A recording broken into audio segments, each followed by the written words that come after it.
Diqqat xalq, tezkor xabar. Chilonzorda oziq-ovqat do'koni yonib ketdi.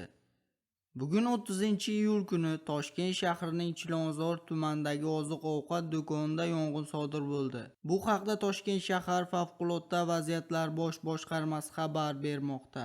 Ma'lum qilinishicha, soat 14:41 da Toshkent shahri Chilonzor tumani Cho'ponota ko'chasida joylashgan oziq-ovqat do'konida yong'in sodir bo'lgani to'g'risida Toshkent shahar favqulodda vaziyatlar bosh boshqarmasiga xabar kelib tushgan. Xabarga ko'ra, qutqaruv ekipaji voqea joyiga soat 14:46 da yetib borib, yong'in soat 14:55 da qurshab olinib, 14:59 da to'liq o'chirilgan.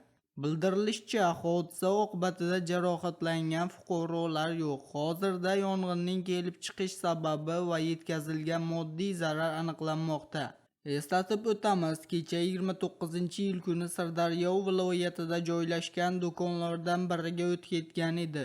Sizga yetkazmoqchi bo'lgan xabarimiz shulardan iborat edi. O'zingiz va o'zgalar hayotiga befarq bo'lmang. Xayr, salomat bo'ling.